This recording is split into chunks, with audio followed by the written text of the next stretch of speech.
Assalamualaikum warahmatullahi wabarakatuh.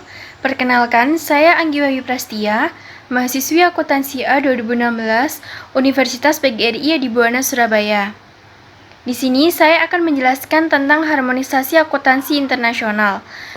Harmonisasi merupakan proses untuk meningkatkan kompatibilitas praktik akuntansi dengan menentukan batasan-batasan seberapa besar praktik-praktik tersebut dapat beragam. Harmonisasi akuntansi mencakup harmonisasi yang pertama, standar akuntansi. Yang kedua, pengungkapan yang dibuat oleh perusahaan-perusahaan publik terkait dengan penawaran surat berharga dan pencatatan pada bursa efek. Yang ketiga, standar audit survei harmonisasi internasional. Yang kedua, saya akan berfokus pada organisasi internasional utama yang mendorong harmonisasi akuntansi. Ada 6 organisasi yang telah menjadi pemain utama dalam penentuan standar akuntansi internasional dan dalam mempromosikan harmonisasi akuntansi internasional. Organisasi yang pertama yaitu Badan Standar Akuntansi Internasional. Yang kedua, Komisi Uni Eropa. Yang ketiga, Organisasi Internasional Komisi Pasar Modal. Yang keempat, Federasi Internasional Akuntan. Yang kelima, Kelompok Kerja Ahli Pentar Pemerintah Perserikatan Bangsa-Bangsa atas Standar Internasional Akuntansi dan Pelaporan. Bagian dari Konferensi Perserikatan Bangsa-Bangsa dalam Perdagangan dan Pembangunan. Yang keenam, Kelompok Kerja dalam Standar Akuntansi Organisasi Kerjasama dan Pembangunan Ekonomi. Baik, saya akan menjelaskan tentang organisasi yang pertama yaitu Badan Standar Akuntansi Internasional.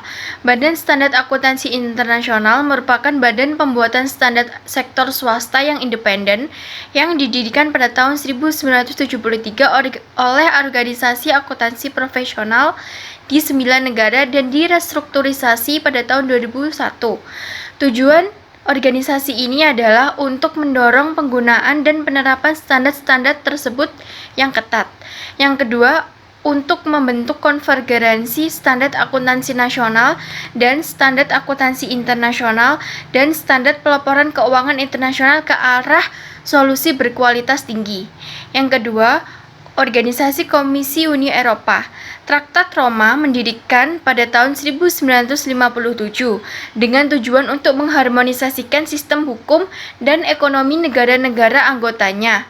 Per bulan Mei 2004, terdiri dari 25 negara anggota, yaitu Austria, Belgia, Prusia, Republik Ceko, Denmark, Estonia, Finlandia, Prancis, Jerman, Yunani, Hongaria, Irlandia, Italia, Latvia, Lithuania, Luxembourg, Malta, Belanda, Polandia, Portugal, Slovakia, Slovenia, Spanyol, Swedia, dan Inggris.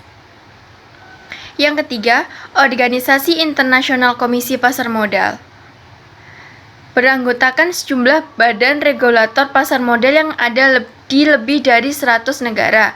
Otoritas pasar modal memutuskan untuk bekerja sama dalam memastikan peraturan pasar yang lebih baik pada tingkat domestik maupun internasional, untuk mempertahankan pasar yang adil, efisien, dan sehat. Yang keempat, Federasi Internasional Akuntansi merupakan organisasi tingkat dunia yang memiliki 159 organisasi anggota di 118 negara yang mewakili lebih dari 2,5 juta orang akuntan.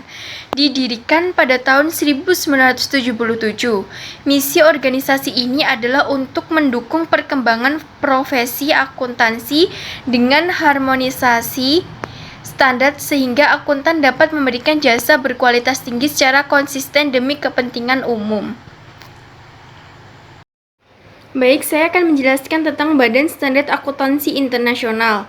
Badan Standar Akuntansi Internasional didirikan pada tahun 1973 oleh organisasi akuntansi profesional di 9 negara.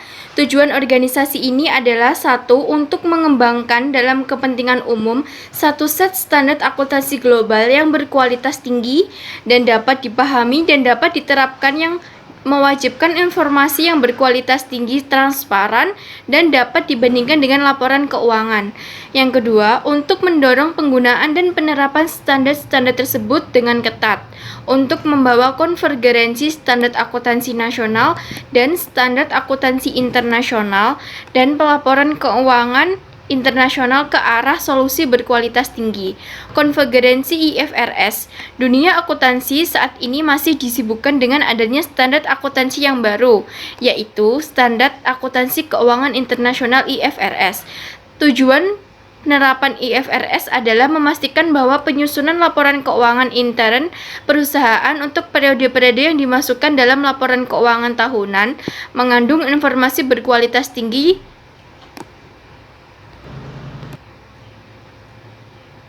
yang terdiri dari 1. Memastikan bahwa laporan keuangan internal perusahaan mengandung informasi berkualitas tinggi.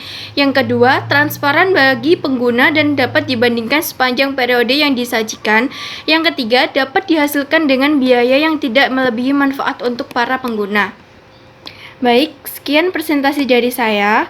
Mohon maaf apabila ada kesalahan dan kekurangan. Wassalamualaikum warahmatullahi wabarakatuh.